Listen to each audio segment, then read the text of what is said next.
Reciprocation of a cylinder using limit switches. When the start button is pressed, relay coil 1 here gets energized and closes the both contacts of 1 ZR.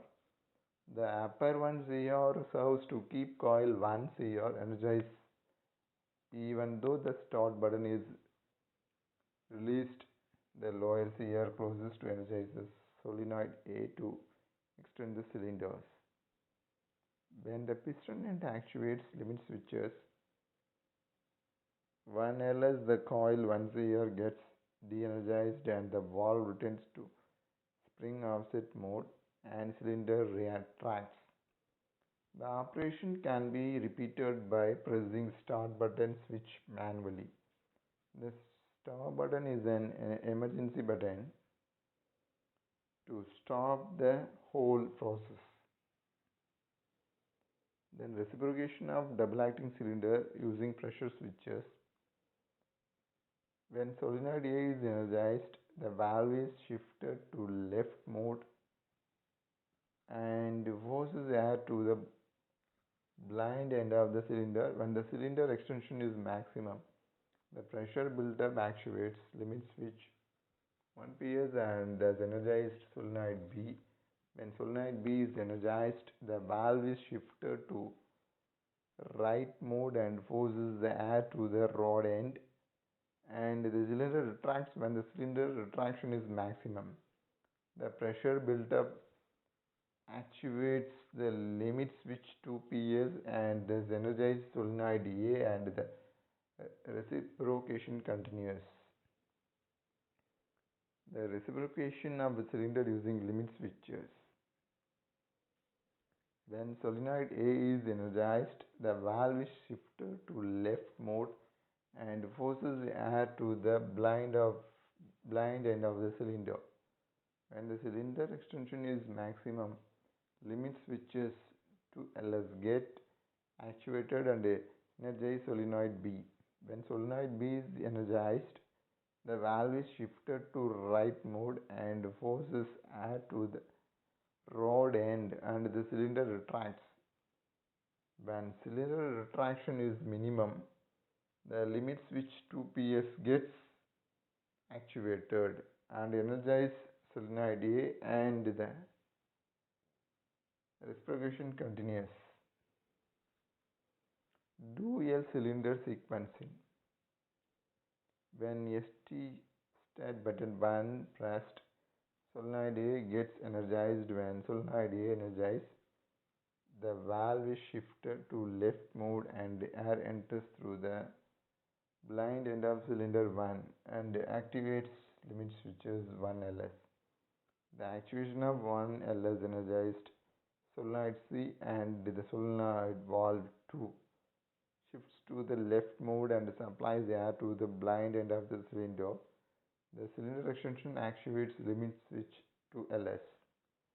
When limit switch to LS is actuated, this energizes solenoid B and the valve 1 shifted to right mode and causes the retraction of cylinder. As cylinder 1 retraction continues, it deactivates limit switch 1 LS, which de-energizes limit solenoid C and valve 2 is shifted right by the spring. The regenerative circuit of a double acting pneumatic cylinder. When switch 1 is manually shifted to extend positions, the solenoid A gets energized and the valve is shifted to its left mode. This allows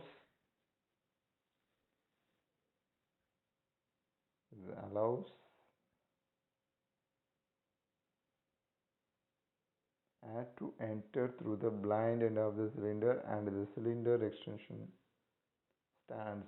Air from the rod end passes through the check valve V3 and join with the incoming air.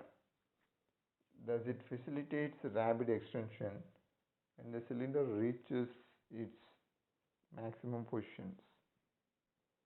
Pressure buildup arises when it is sensed by pressure switch 1 PS.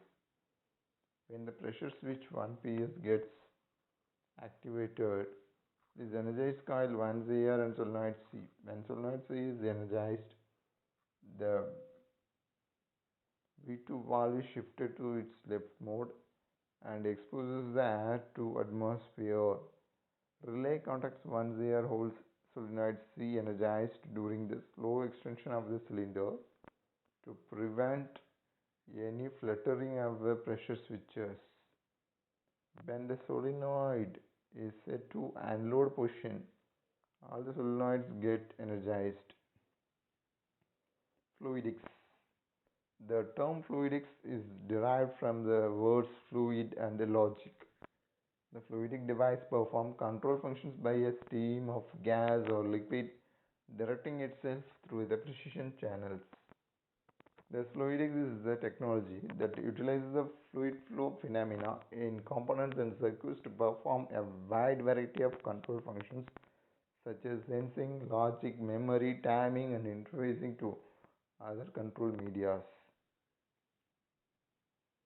When the stream of fluid meets the other stream, the effect to change its direction of flow, and the effect is the fluid sticks to the wall.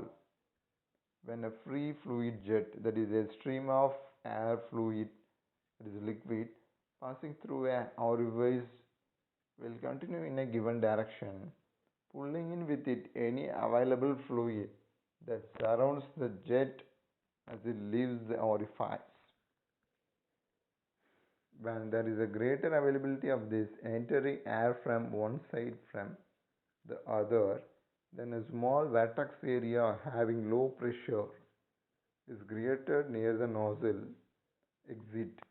This low pressure area tends to attract the free jet, distorting it and pulling it towards the angled wall. Once this free jet is pulled tangent to the exit wall, the continued existence this vortex tends to hold the jet attached to the wall. Hence, this phenomena is termed as when a finger is held near the stream of water flowing at from water tap in the van. Can you see that water is attaches itself to the figure shown? This is due to Honda effect. Basic fluidics flip-flop. A basic bistable flip-flop provides controlled assurance as to which two output ports which deliver the power stream. In this device, airflow will be from input power stream to either O or output port or the O2.